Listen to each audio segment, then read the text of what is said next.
बिस्मिल्लाह अर्रहमान अर्रहीम। अस्सलामु अलैकुम वरहमतुल्लाहि वबरकातुहू। नौजवानों के मसाइल के सिलसिले में एक और कड़ी लेकर मैं आपके सामने आ रहा हूँ और आज मुझे ये अर्ज़ करना है कि नफसानी और शहवानी ख्वाहिशात जो नौजवानों के ऊपर इतनी गालिब आ जाती हैं कि फितरतन कुछ नौजवान ऐसे होते हैं जो नेक होते हैं, सालिहियत और सलाहियत उनके अंदर मौजूद होती है, लेकिन आगे तरक्की और रूहानियत और अखलाक, बुलंद अखलाक के ऊपर जो उनकी तरक्की होती है वो रुक जाती है, क्योंकि ये सबसे बड़ी रुकावट उनके आड़े आती है। और फिर जो उनकी फितरत होती है, जो माइल होती है नेकी की तरफ, उसके और उनका जो इंस्टिंक्ट होता है, ख्वाहिशात होती हैं, उसके बीच में एक टसल चलती रहती है। वो शऊर और सोच उनकी होती है बुलंद और ख्वाहिशात उनकी हो जाती हैं कभी गालिब। जिसे किसी शायर ने ये कहा है कि मैं उसी एक शेर में वो सारी कहानी बता सकता हूँ, आप खुद समझदार हैं। गमे जिंदगी का हसरत सबब और क्या बताएं, गमे जिंदगी का हसरत सबब और क्या बताएं, मेरी सोच की बुलंदी मेरी हिम्मतों की पस्ती।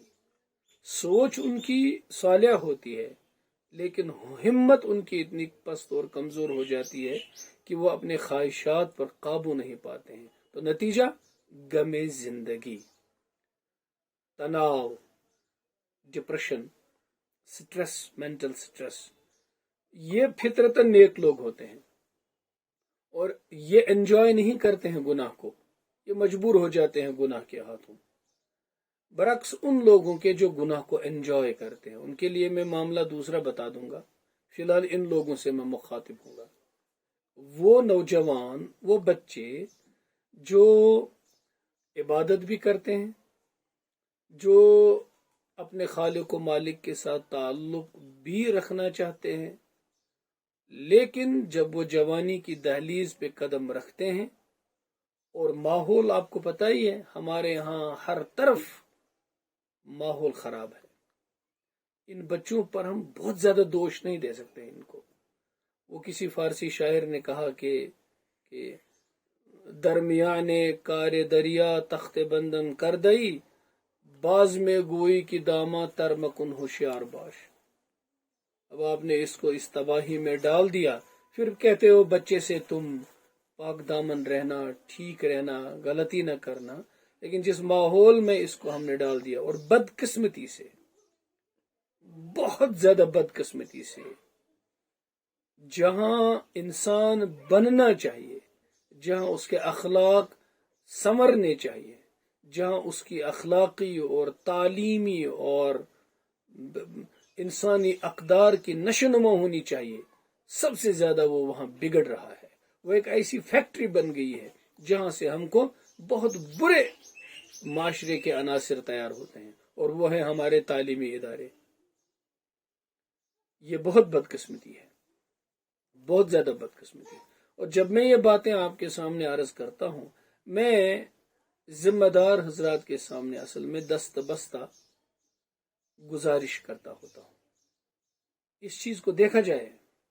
हमारे माहिरीन तालीम हूं, ये पूरा जो सिस्टम हमारा एजुकेशन का है, इसको देखा जाए।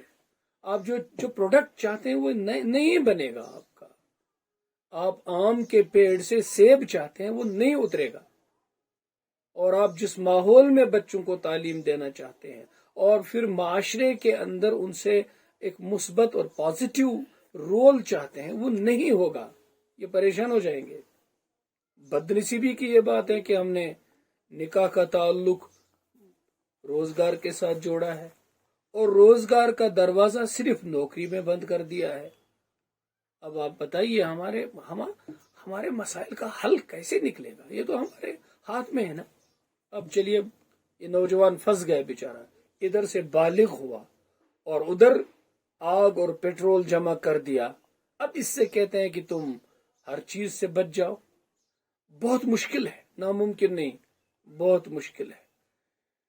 इस सिचुएशन में बच्चों ने ये बता दिया कि हम लोग इबादत करते हैं, कुरान पढ़ते हैं, नेकी इख्तियार करना चाहते हैं, एकदम जब अपने स्कूल में, कॉलेज में, यूनिवर्सिटी में चले जाते हैं और हमारा वो सारा जो एक नूरानियत दिल में आई होती है वो सब चली जाती है, हम फिर फंस जाते हैं।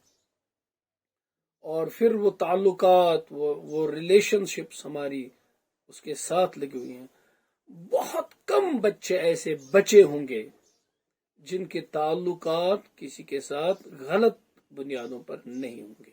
ताल्लुकात हैं, और जब वो ताल्लुकात हैं तो अपने वो क्लाइमेक्स पर पहुंच ही जाएंगे। फिर आपके एजुकेशनल इंस्टीट्यूशंस के अंदर जो अल्टीमेट डिजास्टर है वो हो जाएगा।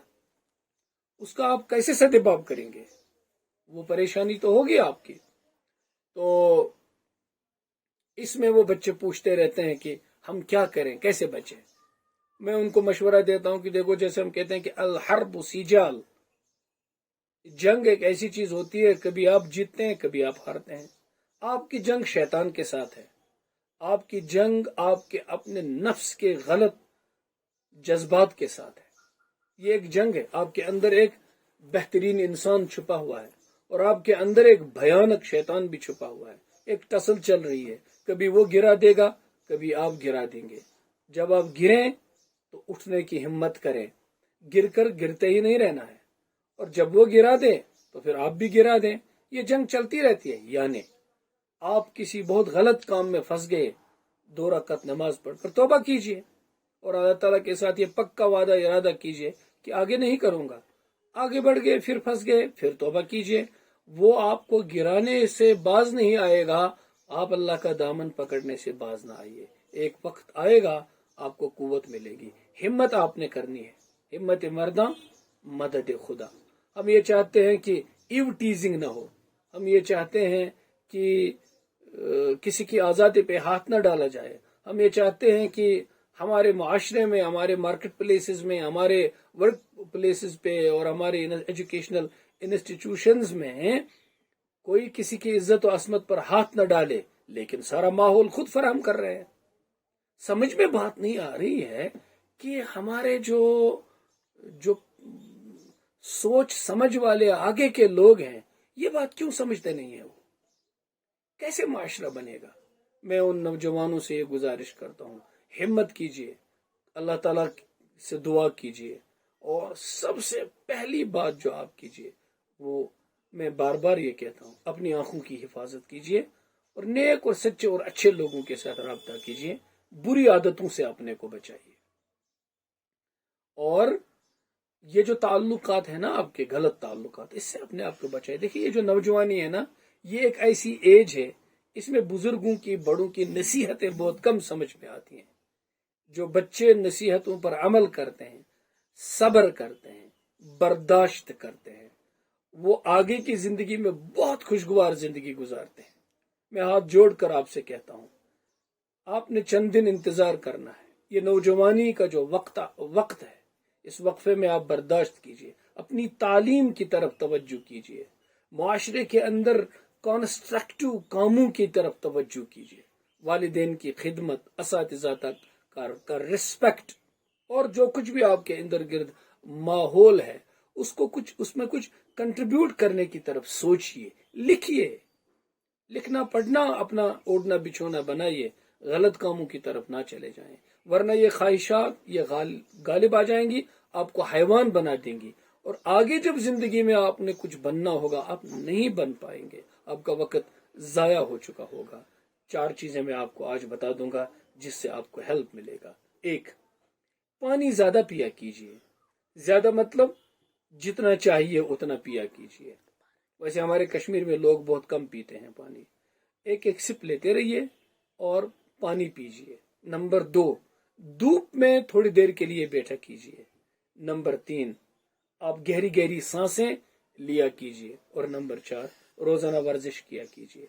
ये 4 चीजें आप करेंगे, जिस्म के अंदर कुव्वत पैदा होगी اور دماغ کے جو نگیٹو تھاٹس ہوتے ہیں وہ آپ پر زیادہ نہیں آئیں گے، اور جو بہت ساری پریشانیاں دماغی اٹھتی ہیں وہ جب آپ کی صحت اچھی ہو جائے گی، ورزش روزانہ کریں گے، آپ چہل قدمی کریں گے، کھیل کود کے لیے بھی وقت نکالیے، تو یہ کیجیے۔ لیکن اس کے ساتھ ایک کام کیجیے، مغرب کے بعد ہی کھانا کھائیے، عشاء کے بعد فوراً سو جائیے، نیند پوری کیجیے، صبح سویرے جاگیے۔ کتنی پریشانی کی بات ہے، آپ بہت دیر تک جاگتے رہتے ہیں پھر سوتے ہیں، اور یہ دیر تک جاگنے والا جو ٹائم ہے اس کو صبح پورا کرتے ہیں اور 8-9 بجے جاگتے ہیں، تو شام کو وقت پر سونے سے جب آپ رہ جاتے ہیں تو آپ کی صحت پر اثر پڑتا ہے۔ صبح کو جب دیر سے جاگتے ہیں تو آپ کا مینٹل سٹریس بڑھ جاتا ہے، اور پڑھائی اپنے وقت کی ہوتی نہیں ہے۔ رات میں مغرب پر کھانا کھائیے، پھر چہل قدمی کرنے کے لیے مسجد جائیے، عبادت کیجیے، اور اس کے بعد فوراً سو جائیے، پھر سویرے اٹھیے، جاگیے۔ جانوروں کا چہچہانا، صبح کی سہانی فضا اور پاک صاف ان پلیوٹڈ ایئر، جب آپ اس سے فائدہ اٹھائیں گے نا، آپ کی صحت اچھی رہے گی، پھر جو آپ پڑھیں گے نا آپ کو یاد رہے گا، اور جب لکھنے بیٹھیں گے نا ایگزامینیشن میں وہ بھول نہیں جائیں گے۔ آپ فطری نظام کے خلاف چلتے ہیں، اس لیے آپ کی تعلیم پھر اچھی نہیں ہوتی ہے، آپ قابل بچے نہیں بنتے ہیں۔ فی الحال آج کی ویڈیو میں اتنا آپ سے عرض کرتا ہوں، آگے اس پر میں کچھ مزید تفصیل کروں گا۔ السلام علیکم ورحمۃ اللہ وبرکاتہ۔